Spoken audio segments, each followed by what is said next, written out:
رمضان رمضان رمضان الحمد لله كفى والسلام على من لا نبي بعده وعلى آله وأصحابه وذريته أجمعين. أعوذ بالله من الشيطان الرجيم. بسم الله الرحمن الرحيم. قاف القرآن المجيد بل عجبوا أن جاءهم منذر منهم فقال الكافرون هذا شيء عجيب أئذا متنا وكنا ترابا ذلك رجع بعيد قد علمنا ما تنبت الأرض منهم وعندنا كتاب حفيظ بل كذبوا بالحق لما جاءهم فهم في أمر مريج أفلم ينظروا إلى السماء فوقهم كيف بنيناها وزيناها وما لها من فروج والأرض مددناها وألقينا فيها رواسي وأنبتنا فيها من كل زوج بهيج تبصرة وذكرى لكل عبد منيب.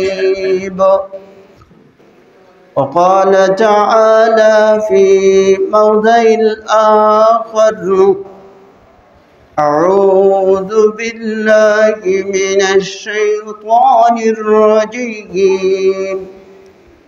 يا أيها الذين آمنوا كتب عليكم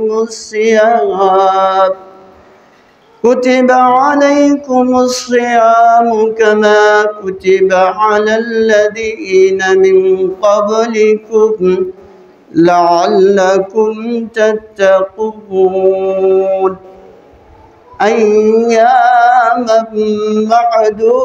معدودات.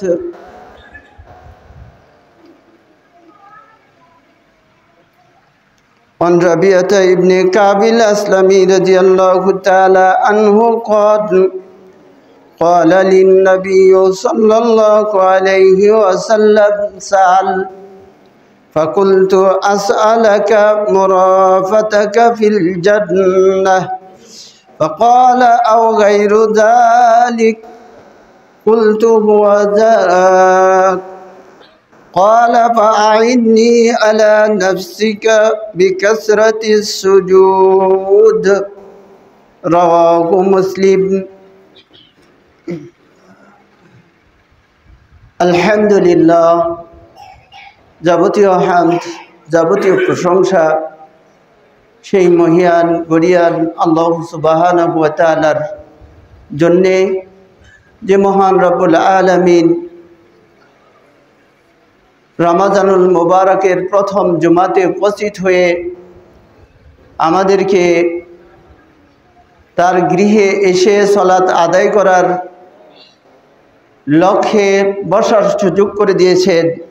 সে মহান আল্লাহ পরওয়ারদিগার সুবহানাহু ওয়া তাআলার প্রশংসা জ্ঞাপন করে আমরা সকলে বলি আলহামদুলিল্লাহ।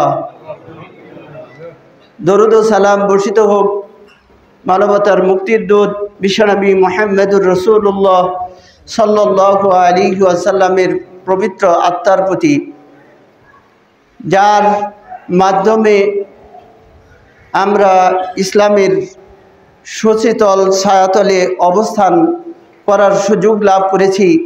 সে মহান মানব মুহাম্মদুর রাসূলুল্লাহ সাল্লাল্লাহু আলাইহি ওয়াসাল্লামের পবিত্র আত্মার প্রতি অজস্র ধারায় দরুদ ও সালাম বর্ষিত হোক। বলি সাল্লাল্লাহু আলাইহি ওয়াসাল্লাম। আমি মহাগ্রন্থ আল কোরআনুল কারীমের সূরা আল বাকারা থেকে একটি আয়াতে কারিমা আপনাদের সম্মুখে পেশ করেছি। 183 নম্বর আয়াত। বিশ্বনবী মুহাম্মদ সাল্লাল্লাহু আলাইহি ওয়াসাল্লামের অসংখ্য অমীয় বাণী রয়েছে, সেগুলোর মধ্য থেকে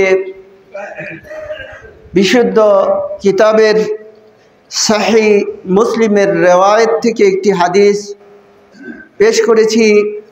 কোরআনুল কারীমের এই আয়াত এবং বিশ্বনবীর এই হাদিসকে কেন্দ্র করে আজকে আমি জুমায় যে বিষয়টি নিয়ে আলোচনা করব অতীব সংক্ষিপ্ত আকারে, সেটি হচ্ছে ফাজলু সালাতিত তাতাওয়ুই, নফল সালাতের ফজিলত।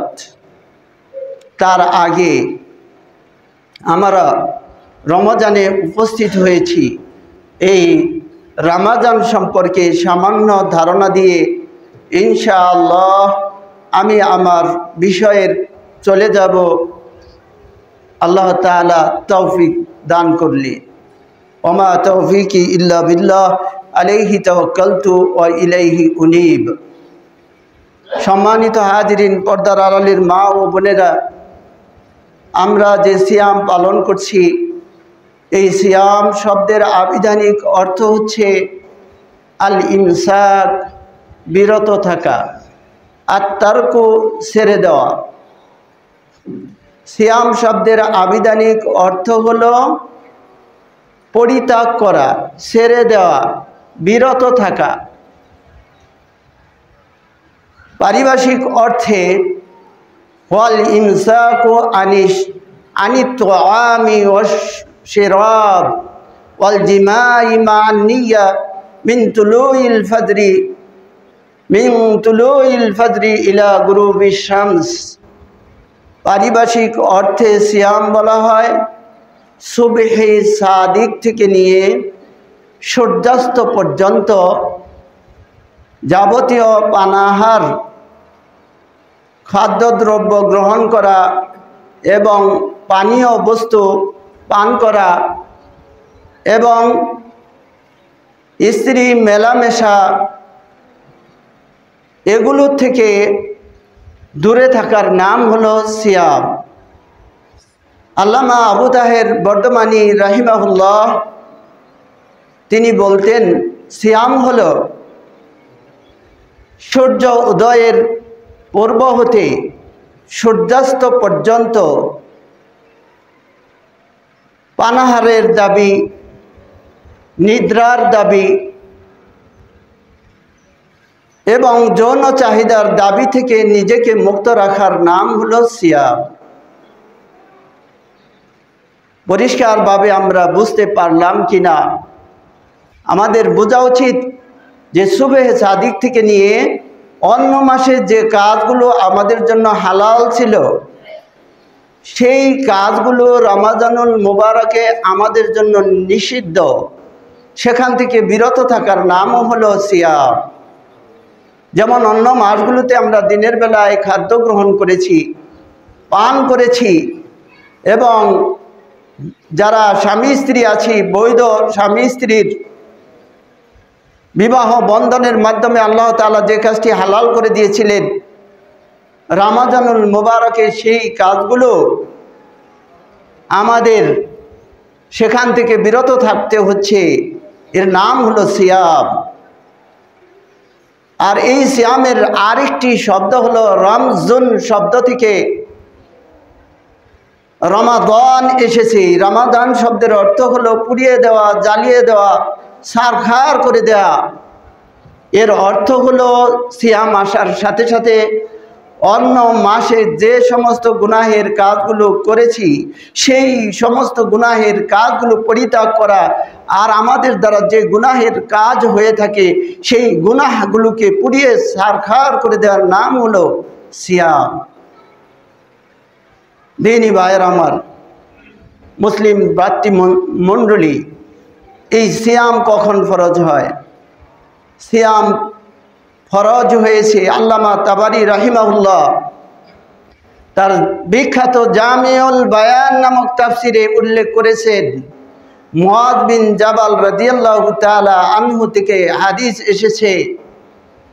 মুআয বিন জাবাল রাদিয়াল্লাহু তাআলা আনহু বলেন, রাসূলুল্লাহ সাল্লাল্লাহু আলাইহি ওয়াসাল্লাম মক্কা থেকে হিজরত করে মদিনায় আগমন করে একটি বছর অতিবাহিত করলেন। সেই বছরে তিনি ইয়মে আশুরার সিয়াম পালন করতেন, আর পালন করতেন আইয়ামে বীজের সিয়াম প্রতি মাসের 13, 14 ও 15, এই 3টি দিন সিয়াম পালন করতেন। এক বছর অতিবাহিত হওয়ার পরই দ্বিতীয় বর্ষে যখন উপনীত হলেন, হিজরতের দ্বিতীয় বর্ষে, আল্লাহ তাআলা এই পূর্ণ মাস ব্যাপী সিয়াম রাসূলুল্লাহ সাল্লাল্লাহু আলাইহি ওয়াসাল্লামের উপর ফরজ করে দিলেন। আল্লাহ তাআলা আয়াত নাজিল করলেন, ইয়া আইয়ুহাল্লাযীনা আমানু, ইয়া আইয়ুহাল্লাযীনা আমানু, ও ঈমানদাররা শোনো, কুতিবা আলাইকুমুস সিয়াম, আল্লাহ সুবহানাহু ওয়া তাআলা তোমাদের উপরে সিয়াম ফরজ করেছেন। আল্লাহ বলে দিলেন, ও ঈমানদারগণ, ও নেককারগণ, ও পরহেজগারগণ, ও মুত্তাকিগণেরা, ও মুসলিম, শুনে রাখো, আল্লাহ সুবহানাহু ওয়া তাআলা তোমাদের উপরে রমজানুল মুবারকের সিয়াম ফরজ করে দিয়েছেন। এই আয়াতটি আল্লাহ রাসূলের উপরে নাজিল হলো। রাসূল সাল্লাল্লাহু আলাইহি ওয়াসাল্লাম তার উম্মতদেরকে জানিয়ে দিলেন, ইয়া আইয়ুহাল্লাযীনা আমানু কুতিবা আলাইকুমুস সিয়ামু কামা কুতিবা আলাল্লাযীনা মিন ক্বাবলিকুম, শুধু তোমাদের উপরেই সিয়াম ফরজ করা হয়নি, এছাড়াও সিয়াম ফরজ করা হয়েছিল পূর্ববর্তী সকল নবীদের উপরে সিয়াম ফরজ ছিল। আল্লাহ তাআলা এই সিয়াম ফরজ করেছিলেন পূর্ববর্তী যত উম্মত আছে সব উম্মতের উপরে সিয়াম ফরজ করেছিলেন। দিনী ভাইয়ের আমার, মনে রাখতে হবে এই সিয়ামের ধরন ছিল ভিন্ন। আমরা যেভাবে সিয়াম পালন করছি, অন্য অন্য নবীদের প্রতি এভাবে পূর্ণ 1 মাসের সিয়াম ছিল না। কারো উপরে ছিল 3 দিনের সিয়াম ফরজ, কারো ছিল 2 দিনের, কারো ছিল 1 দিনের, আবার কারো ছিল 1 দিন সিয়াম পালন করতেন, আরেক দিন ছেড়ে দিতেন। এভাবে তাদের পূর্ববর্তী উম্মতদের উপরে সিয়াম ছিল।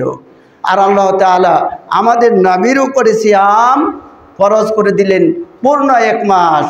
আল্লাহ তাআলা বললেন, কুতিবা আলাইকুমুস সিয়াম কামা কুতিবা আলাল্লাযীনা মিন ক্বাবলিকুম লাআল্লাকুম তাত্তাকুন, এই সিয়াম তোমাদের উপরে ফরজ করেছেন আল্লাহ তাআলা এই জন্য যাতে তোমরা তাকওয়াবান হতে পারো, পরহেজগার হতে পারো, মুত্তাকি হতে পারো, আল্লাহওয়ালা হতে পারো, পূর্ণ ঈমানদার হতে পারো। এজন্যে আল্লাহ তাআলা এই সিয়াম আমাদের উপরে ফরজ করেছেন। এই সিয়াম কতদিন? আল্লাহ তাআলা এটাও উল্লেখ করেছেন সূরা আল বাকারার 184 নম্বর আয়াত। ওই আয়াতে আল্লাহ তাআলা বলেন, আইয়ামাম মা'দুদাত, এটা নির্দিষ্ট কিছু দিনের জন্য। নির্দিষ্ট কিছু দিন বলতে এই 1 মাস, 1 মাসের সিয়াম। আরবি মাস কোনো সময় 29-এ হয়, আবার কোনো সময় 30-এ হয়। 29-এ হলেও 1 মাসের সিয়াম, আর 30-এ হলেও 1 মাসের সিয়াম। এই একটি মাসের সিয়াম আল্লাহ তাআলা ফরজ করেছেন। এরপরে আল্লাহ তাআলা অন্য আয়াতে বলেন, শাহরু রমাদান আল্লাযী উনজিলা ফীহিল কুরআন, শাহরু রমাদান, রমাদান মাস তো সেই মাস যেই মাসে আল্লাহ তাআলা কোরআনুল কারীম নাজিল করেছেন। তাহলে সিয়ামের মাসেই এই রমাদান মাসেই আল্লাহ তাআলা কি করেছেন? কোরআন অবতরণ করেছেন। কোরআনের মাধ্যমে আল্লাহ তাআলা আমাদেরকে বরকতময় করেছেন। একদিকে সিয়াম যেমন বরকতময়, তেমন আরেকদিকে কোরআন নাজিল করে আল্লাহ তাআলা এই মাসের মাহাত্ম্য আরও অনেক অনেক গুণ বৃদ্ধি করে দিয়েছেন। দিনী ভাইয়ের, আমরা সহজেই বুঝতে পারলাম এই সিয়াম নিয়ে ইনশাআল্লাহ এই রমাদানুল মুবারকের ধারাবাহিকভাবে আমরা আলোচনা শুনব। আসুন দিনী ভাইয়ের আমার, এই রমাদানুল মুবারকে আমাদের অনেক করণীয় আছে। এক নাম্বার, আল্লাহ রাসূল সাল্লাল্লাহু আলাইহি ওয়াসাল্লাম বলছেন, মাল্লাম ইয়াদা কাওলাজ জুর ওয়াল আমালা বিহি ফালাইসা হাজাতা লিল্লাহি আইয়াদা তুআমুহু ওয়া শারাবাহু। ওই ব্যক্তির সিয়াম আল্লাহর দরবারে গৃহীত হয় না যে ব্যক্তি সিয়াম রেখে মিথ্যা পরিত্যাগ করে না, অশ্লীল কথাবার্তা পরিত্যাগ করে না, অন্যায়মূলক কাজগুলো পরিত্যাগ করে না। ওই সিয়ামের প্রয়োজন আল্লাহ তাআলার কাছে নাই। আল্লাহ তাআলা বলছেন, আল্লাহর নবী বলেন, মাল্লাম ইয়াদা কাওলাজ জুর, যে ব্যক্তি মিথ্যা কথা পরিত্যাগ করে না, যে ব্যক্তি মিথ্যা কথা পরিত্যাগ করে না, তার সিয়ামের প্রয়োজন আল্লাহ তাআলার কাছে নাই। অনুরূপভাবে অন্যায় অশ্লীল কাজ থেকে বিরত থাকে না, ওর সিয়ামের প্রয়োজন আল্লাহ তাআলার নেই। শুধু ওই ব্যক্তি সিয়াম পালন করার তার অর্থ হলো শুধুমাত্র সে সারাটা দিন না খেয়ে থাকলো, ক্ষুধার্ত থাকলো, এটাই তার করণীয় হলো। এর দ্বারা সে কোনো সওয়াবই পাবে না। দিনী ভাইয়ের আমার, বলতে চাই আল্লাহ তাআলা বলে দিয়েছেন এই সিয়ামের মর্তবা কত। এই সিয়ামের মর্তবা অনেক অনেক। সিয়ামের মর্যাদা, সিয়ামের মর্তবা, সিয়ামের গুরুত্ব, সিয়ামের ফজিলত আমরা ইনশাআল্লাহ আলোচনায় পরবর্তীতে শুনব। তবে একটি কথা বলে দেই, সব আমলের সওয়াব নির্ধারণ করে দিয়েছেন আল্লাহ তাআলা, আর তা লিপিবদ্ধ করার জন্য ফেরেশতাদেরকে নির্দেশ দিয়েছেন, অমুক আমলের বিনিময়ে এত সওয়াব বান্দাকে দিয়ে দাও, অমুকটা অমুক বান্দার জন্য লিখে দাও। কিন্তু সিয়াম এমন এক ইবাদত, সিয়াম এমন এক ইবাদতের নাম, যেই ইবাদতের সওয়াব আল্লাহ তাআলা রাসূল সাল্লাল্লাহু আলাইহি ওয়াসাল্লাম বলেন, ও উম্মতে মুহাম্মাদি শুনে রাখো, হাদিসে কুদসি আল্লাহ তাআলা বলছেন, as-সাওমু লি, সাওম বান্দা শুধুমাত্র আমার জন্য রাখে, এজন্যই as-সাওমু লি ওয়া আনা আজজি বিহি, আর আমি আল্লাহ ওই বান্দার প্রতিফল, ওই বান্দার সওয়াব, ওই বান্দার প্রতিদান, ওই বান্দার কষ্ট করার সওয়াব আমি আল্লাহ আমার নিজের কাছে রেখে দিয়েছি, আমি নিজেই দিব, আমি নিজেই দিব। অন্য কারো মাধ্যমে আল্লাহ তাআলা এই সওয়াব দিবেন না, সওয়াব সরাসরি আল্লাহ তাআলা দিবেন। কি দিবেন এটি আল্লাহ তাআলাই ভালো জানেন। আল্লাহ বান্দার জন্য কি রেখেছেন সেটা আল্লাহ তাআলা নিজেই জানেন, আর কাউকে জানান নাই। সুতরাং সিয়ামের ফজিলত অনেক অনেক। দিনী ভাইয়ের আমার, পর্দার আড়ালের মা ও বোনেরা, এই সিয়াম সম্পর্কে ধারাবাহিক আলোচনা হবে। আর শুধু এতটুকুই বললাম, সিয়াম মনে রাখবেন, সিয়াম তাদের উপর ফরজ যারা মুসলিম, তাদের উপরে সিয়াম ফরজ। কয়েকটা কথা না বললেই নয়, যা বলতেই হয় সেটাই বলছি। সিয়াম মুসলিমের উপরে ফরজ, সিয়াম জ্ঞান সম্পন্ন ব্যক্তির উপর ফরজ, সিয়াম মুশরিকের উপরে ফরজ নয়, সিয়াম নাবালেগের উপরে ফরজ নয়, সিয়াম পাগলের উপরে ফরজ নয়। সিয়াম আল্লাহ তাআলা ফরজ করেছেন মুসলিমের উপর, সিয়াম ফরজ করেছেন বালিগের উপর, যে ব্যক্তি বালিগ হয়েছে তার উপর সিয়াম ফরজ করেছেন। সুস্থ দেহের অধিকারী মস্তিষ্ক ব্যক্তির, সুস্থ জ্ঞানওয়ালা জ্ঞান সম্পন্ন ব্যক্তির উপরে আল্লাহ তাআলা সিয়াম ফরজ করেছেন। সুতরাং কোনো পাগলের উপরে সিয়াম ফরজ নয়। আর একটু ভালো করে জেনে নিতে হবে, সিয়াম তাদের জন্য ফরজ করেছেন, মা বোনদের উদ্দেশ্যে এই কথাটি বলতেই হয়। আল্লাহর রাসূল সাল্লাল্লাহু আলাইহি ওয়াসাল্লাম বলেছেন, সিয়াম ওর উপরে ফরজ যে হায়েজ এবং নিফাস থেকে মুক্ত, অর্থাৎ হায়েজ এবং নিফাস চলাকালীন সময়ে সিয়াম বন্ধ রাখতে হবে। ওই সময়ের সিয়াম পরবর্তীতে পালন করে নিতে হবে। ওই সময়টা সিয়াম পালন করা যাবে না, ওইটুকু সময় নিষিদ্ধ। আর বাকি সময়টাতে সিয়াম পালন করতে হবে। এটা আমরা বোঝার কথা সহজভাবে বলে দিলাম। যার হায়েজ এবং নিফাস হয়, এই হায়েজ নিফাস চলাকালীন সময়টুকু সিয়াম থেকে বিরত থাকতে হবে। আর সেই সিয়ামগুলো, ছুটে যাওয়া সিয়ামগুলো পরবর্তী যে কোনো মাসের যে কোনো সময়ে সেগুলো আদায় করে নিতে হবে। দিনী ভাইয়ের আমার, এই রমাদানুল মুবারকের একটি ফরজ ইবাদতের ঘোষণা রাসূলুল্লাহ সাল্লাল্লাহু আলাইহি ওয়াসাল্লাম দিয়েছেন।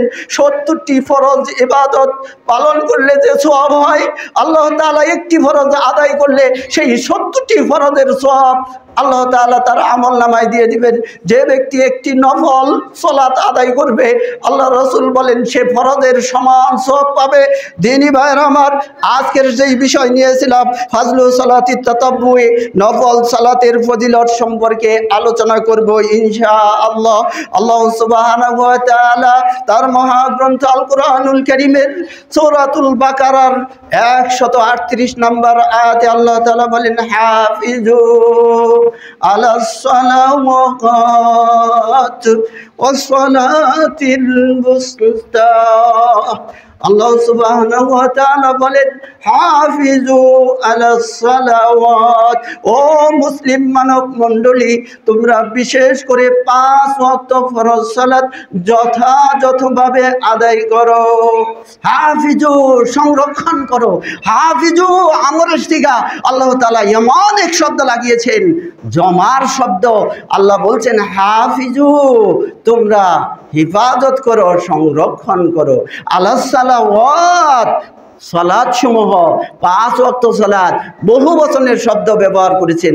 আগেরটা বহু বচনের শব্দ, পরেরটাও বহু বচনের শব্দ। সালাতে 1 ওয়াক্ত নয়, সালাত হলো 5 ওয়াক্ত। এই জন্য আল্লাহ তাআলা 5 শব্দ বোঝানোর জন্য, 5 ওয়াক্ত বোঝানোর জন্য সালাওয়াত শব্দ ব্যবহার করেছেন। হাফিজু আলাস সালাওয়াত ওয়াস সালাতিল বুসতা, বিশেষ করে তোমরা মধ্যবর্তী সময়ের সালাতকে ভালো করে গুরুত্ব দিবে। দিনী ভাইয়ের আমার, মুফাসসিরিনে কেরাম এই আয়াতের অর্থ করতে গিয়ে বলেছেন, হাফিজু আলাস সালাওয়াত ওয়াস সালাতিল বুসতা, মধ্যবর্তী সময়ের সালাত হলো আসরের সালাত। দিনের 2 প্রান্তের মধ্যবর্তী সে সালাত বোঝানো হয়। ফজর এবং জোহরের পরে যে সালাত আসে সে সালাতের নাম হলো আসর। অনুরূপভাবে মাগরিব এবং এশার পূর্বে যে সালাত আসে ওই সালাতটির নাম হলো আসর। এইভাবেই হিসাব করলে দিনের মধ্যবর্তী সালাত হয় আসরের সালাত। আল্লাহ তাআলা এই সালাতের প্রতি বিশেষ করে মুমিন বান্দাদেরকে বেশি বেশি গুরুত্ব দিতে বলেছেন। কারণ হলো এই আসরের সময়টা অত্যন্ত গুরুত্বপূর্ণ একটি সময়, যেই সময়ের কসম করে আল্লাহ বলছেন, আসরের শপথ। আল্লাহ তাআলা আসরের এই সময়টা এত গুরুত্বপূর্ণ, এ সম্পর্কে একটি ছোট্ট সূরা নাযিল করলেন। সূরাটির নামই দিলেন আসর। ওয়াল আসর, আসরের শপথ, আসরের সময়ের শপথ। আসরের সময়টা অত্যন্ত গুরুত্বপূর্ণ। দিনী ভাইয়ের আমার, এই আসরের সময়কে অত্যন্ত গুরুত্ব দিতে হবে। এরপরে 5 ওয়াক্ত সালাত তো পড়বই, আসরের সালাত কোনো ক্রমেই যেন ছুটে না যায়। আল্লাহ রাসূল সাল্লাল্লাহু আলাইহি ওয়াসাল্লাম বলছেন, যে ব্যক্তি জীবনে আসরের সালাত ছেড়ে দিল, যে ব্যক্তি জীবনে আসরের সালাত ছেড়ে দিল, যার জীবন থেকে মান ফাতাল আসরা, যার আসরের সালাত ফৌত হয়ে গেল, হাবিতা আমালুহু, তার সমস্ত আমল বরবাদ হয়ে গেল। সারা জীবন যত আমল করেছিল তার 1 ওয়াক্ত আসরের সালাত ছুটে দেওয়ার কারণে তার সমস্ত আমল বরবাদ হয়ে গেল। আল্লাহু আকবার। আসরের সালাতের কেমন গুরুত্ব আল্লাহ দিলেন, যে এই আসরের সালাত যে ব্যক্তি ছেড়ে দিল তার সমস্ত আমলগুলো বরবাদ হয়ে গেল। সহিহ বুখারী এবং মুসলিমের হাদিস, আমার বাপ দাদার বানানোর কথা নয়, এটা আমার মুখের কথা নয়, এটা রাসূলের কথা। রাসূল যে বললেন হাবিতা আমালুহু, তার আমল বরবাদ হয়ে গেল। শুধু তাই নয়, আল্লাহ রাসূল বলছেন তার মাল এবং তার সম্পদ, তার ধন জন সব কিছু সে বিনষ্ট করে ফেলল। আল্লাহু আকবার। কত বড় কথা রাসূল বলে দিয়েছেন যে আসরের এতই গুরুত্ব। দিনী ভাই, তাতাব্বুর বিষয়ে কয়েকটি কথা বলতে আসছি, সেই কথাগুলো বলতে গেলে সময়ের প্রয়োজন। শুধু বোঝাতে চাই, আল্লাহ রাসূল সাল্লাল্লাহু আলাইহি ওয়াসাল্লাম বলছেন আসরের পর থেকে মাগরিব পর্যন্ত কোনো সালাত নেই। বোঝাতে পারছি, আসরের পর থেকে মাগরিব পর্যন্ত কোনো নফল সালাত পড়ার সুযোগ নেই। আল্লাহ রাসূল সাল্লাল্লাহু আলাইহি ওয়াসাল্লাম বলছেন যে ব্যক্তি নফল সালাত পড়তে চায় সে যেন এই সময়টাকে লক্ষ্য রাখে, কারণ আসর থেকে মাগরিব পর্যন্ত আল্লাহ তাআলা কোনো সালাতের সুযোগ দেন নাই হাত্তা ইয়াগরুবার শামস, যতক্ষণ পর্যন্ত সূর্য অস্তমিত না হয়। অনুরূপভাবে ফজর উদিত হওয়ার পরে ফজরের সালাতের পর থেকে নিয়ে ফজরের সালাতের জামাতের পর থেকে নিয়ে আল্লাহ রাসূল সাল্লাল্লাহু আলাইহি ওয়াসাল্লাম বলেন কাবলা আল্লাহ তাআলা রাসূল সাল্লাল্লাহু আলাইহি ওয়াসাল্লাম বলেন কাবলা আইয়াতলু আশ-শামস, সূর্য উদিত না হওয়া পর্যন্ত এর মধ্যবর্তী আর কোনো সালাত নেই। ভালো করে মনে রাখতে হবে, আসর থেকে মাগরিব পর্যন্ত কোনো নফল সালাত পড়ার সুযোগ আল্লাহ তাআলা দেন নাই। অনুরূপভাবে ফজরের জামাতের পর থেকে নিয়ে সূর্য উদয় পর্যন্ত আল্লাহ তাআলা কোনো সুযোগ দেন নাই। আল্লাহ রাসূল সাল্লাল্লাহু আলাইহি ওয়াসাল্লাম বলছেন তবে ওই সুযোগ যার জোহরের সালাতের বাদা জোহরে রাকাতাইন, যার জোহরের পরের 2 রাকাত ছুটে যায় সে ব্যক্তি শুধু ওই সময়তে আদায় করতে পারবে। অনুরূপভাবে ফজরের পূর্বের 2 রাকাত যার ছুটে যায় সে শুধু সেই 2 রাকাত ওই সূর্যোদয়ের পূর্বে পড়তে পারবে। এই অনুমতি আল্লাহ তাআলা দিয়েছেন রাসূলের মাধ্যমে। ভালো করে লক্ষ্য করে নিতে হবে দিনী ভাইয়ের আমার, এছাড়া কোনো নফল সালাত এই সময়গুলোতে চলবে না, এটা আমাদেরকে লক্ষ্য রাখতে হবে। কারো ফজরের শরীক হওয়ার পূর্বে দেখা গেল ফজরের আগের সুন্নাত, আল্লাহ রাসূল সাল্লাল্লাহু আলাইহি ওয়াসাল্লাম বলছেন এই 2 রাকাত সুন্নাত এতই মর্তবা, এতই গুরুত্বপূর্ণ যে আসমান এবং জমিনের মাঝে যত শূন্য জায়গা রয়েছে সেই শূন্য জায়গাগুলোর পরিপূর্ণ সওয়াব দিয়ে আল্লাহ তাআলা ভরপুর করে দেন। বান্দার আমল আল্লাহ তাআলা এতটাই মর্তবা বাড়িয়ে দেন, আসমান এবং জমিনের যত দূরত্ব রয়েছে এর মাঝে যত শূন্য জায়গা রয়েছে, কেউ যদি ফজরের পূর্বে 2 রাকাত সুন্নাত সালাত আদায় করে তার সওয়াব হলো সেই পরিমাণ। আল্লাহ তাআলা তাকে এত সওয়াব দিবেন, এত সওয়াব দিবেন। দিনী ভাইয়ের আমার, গুরুত্ব দিতে হবে সেই সালাত যেন ফরজের আগে পড়া, জামাতের আগে পড়া চেষ্টা করা, সম্ভব মতো পড়তে হবে। এরপরে যদি কেউ দেখে ফেলে যে জামাত শুরু হয়ে গেছে, আল্লাহ রাসূল বলছেন ইজা উকিমাতিস সালাতু,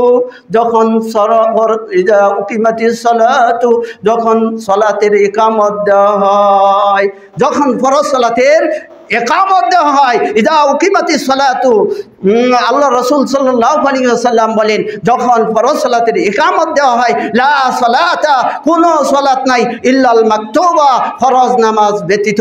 দিনী ভাইয়ের আমার, আমাদের দেশের অনেক মুসলিম আছে, আমি গতকাল শরীফবাগে বলেছিলাম, গত 2-3 দিন আগে শরীফবাগ বলেছিলাম, ও মুসলিম ভাইরা আমাদের দেশে দেখা যায়, বিশেষ করে শরীফবাগে আমি দেখি অসংখ্য মুসল্লিরা আসে, জামাত শুরু হয়ে গেছে, এসে 2 রাকাত সুন্নাতের নিয়ত করে সুন্নাত পড়তে থাকে।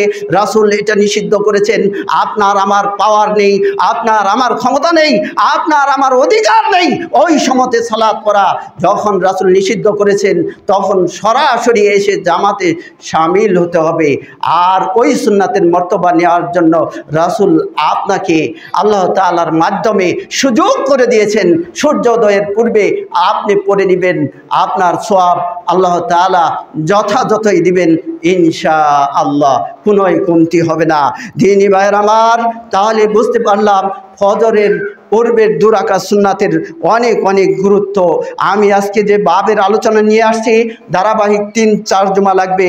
আমি শুধু আজকে একটি হাদিস বলতে চাই। আন রাবিয়া ইবনে কাব আল আসলামি, রাবিয়া ইবনে কাব আল আসলামি রাদিয়াল্লাহু তাআলা আনহু থেকে বর্ণিত, ক্বালা, তিনি বলেন ক্বালা লিন নবী সাল্লাল্লাহু আলাইহি ওয়াসাল্লাম, নবী সাল্লাল্লাহু আলাইহি ওয়াসাল্লামের সাথে থাকতাম, সে সুবাদে রাসূল সাল্লাল্লাহু আলাইহি ওয়াসাল্লাম আমাকে বললেন, ও কাব, কিছু চাওয়ার থাকলে আমার কাছে চাও, তোমার যদি কিছু চাওয়া থাকে তাহলে আমার কাছে চাও, তুমি যদি কিছু চাও তাহলে তুমি আমার কাছে চেতে পারো।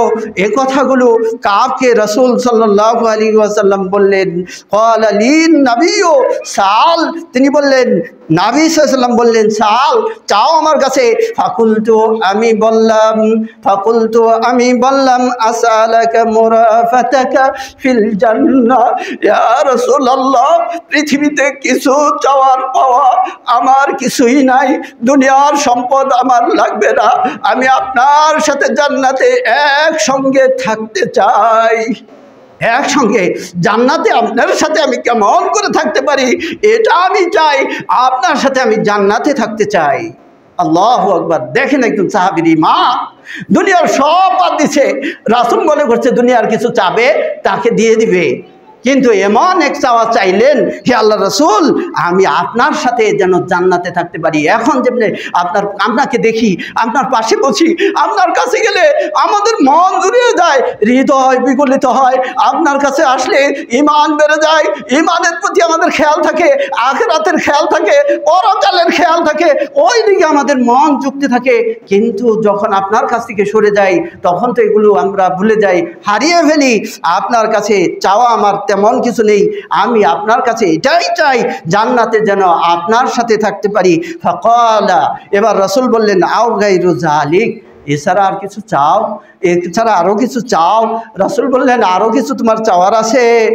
কুলতু ওয়া যাকা, কাব আল আসলামী বলেন, কুলতু হুয়া যাকা, এটাই আমার চাওয়া, এটাই একমাত্র পাওয়া, এছাড়া আর আমার কিছুই চাওয়ার নাই। ক্বালা ফাআইন্নি আলা নাফসিকা বিকাসরাতিস সুজুদ। আল্লাহ রাসূল বললেন, তুমি যদি জান্নাতে আমার সঙ্গী হতে চাও, তুমি যদি আমার সাথে জান্নাতে যেতে চাও, তুমি যদি জান্নাতে আমার পাশে থাকতে চাও, তুমি যদি জান্নাতে আমার পাশাপাশি বসতে চাও, তাহলে তোমার দায়িত্ব হলো বেশি বেশি করে তুমি নফল সালাত আদায় করে, বেশি বেশি করে সিজদা দিয়ে আল্লাহর সন্তুষ্টি অর্জন করো। সবচেয়ে বেশি বেশি করে তুমি আল্লাহকে সিজদা করো। আল্লাহ রাসূল বলছেন, সিজদায় গিয়ে মানুষ সবচেয়ে বেশি আল্লাহর প্রিয় বান্দা হয়। আল্লাহ তাআলার কাছে পাওয়ার সময়টা হলো সিজদা।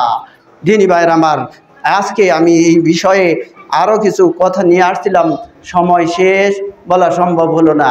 আমাদের কেশিয়ার সাহেব একটি প্রশ্ন করেছিলেন, জুমার বাদে এই বিষয়ে দীর্ঘ আলোচনা আছে, আলোচনা করব।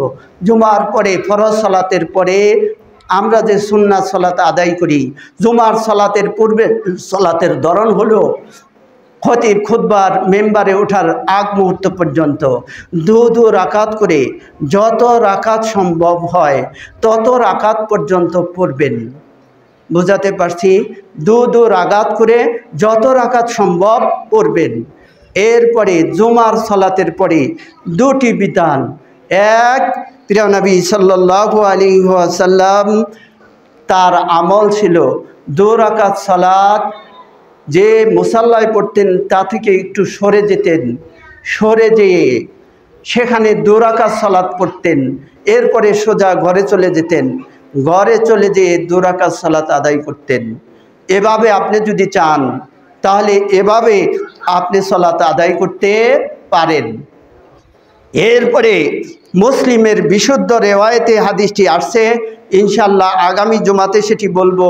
কেউ যদি জুমার পরে সালাত মসজিদে পড়তে চায়, সে যদি পড়েই তাহলে 4 রাকাত সালাত পড়বে, সেই 4 রাকাত সালাত একই সালামে হতে হবে। মা বোনদের উদ্দেশ্য করেও বলছি, ভালো করে লক্ষ্য করবেন, সালাত আমার মন গড়া ইচ্ছা স্বাধীন বানিয়ে পড়লে চলবে না। রাসূল যেভাবে আমাকে শিখিয়েছেন, আপনাকে শিখিয়েছেন, নবী সাল্লাল্লাহু আলাইহি ওয়াসাল্লামকে আল্লাহ তাআলা যেভাবে সালাত শিখিয়েছেন, নবী সাল্লাল্লাহু আলাইহি সাল্লাম তার সাহাবীদেরকে দেখিয়েছেন, সাহাবীরা আমাদের কাছে সেই হাদিসগুলো বর্ণনা করেছেন, সেগুলো ধারাবাহিক সনদে আমরা পেয়েছি। সেই হাদিসগুলো থেকে আপনাদেরকে বলছি। বিশ্বনবীর হাদিস হলো, আল্লাহ রাসূল সাল্লাল্লাহু আলাইহি ওয়াসাল্লামের সাহাবীরা আমল করতেন বাদা জুমাআতি জুমার পরে যে সালাত পড়তেন। ওয়ান আবি হুরায়রা রাদিয়াল্লাহু তাআলা আনহু قال আবু হুরায়রা থেকে বর্ণিত قال রাসূলুল্লাহ সাল্লাল্লাহু আলাইহি সাল্লাম রাসূল সাল্লাল্লাহু আলাইহি সাল্লাম বলেন ইজা সাল্লা আহাদুকুমুল জুমাআতা যে ব্যক্তি জুমার সালাত আদায় করলো ফালিউসাল্লি বাদাহা আরবান সে যেন জুমার সালাতের পরে 4 রাকাত সালাত আদায় করে। এই 4 রাকাত সালাত এক সালামে এখানে ডিভাইডেড করার কোনো সুযোগ আপনার আমার নাই। বুঝাতে পারলাম? সহজ কথায় জুমার পরে কেউ যদি সালাত 4 রাকাত পড়েন, মসজিদে পড়েন, তাহলে সেখানে 4 রাকাত একত্রে পড়তে হবে, এখানে ভাগ করার কোনো সুযোগ নেই। আর যদি আপনি ভাগ করে পড়তেই চান 2 রাকাত এখানে পড়বেন আর 2 রাকাত গিয়ে ঘরে পড়বেন। এ হলো সুন্নাহ। এই সুন্নাতের উপরে আমরা যাতে আমল করতে পারি আল্লাহ তাআলা আমাদেরকে সে সুযোগ দান করুন। বারাকাল্লাহু লানা ওয়া লাকুম ফিল কুরআনিল আযীম ওয়া নাফা'না ওয়া ইয়্যাকুম বিল আয়াতি ওয়া যিকরিল হাকীম।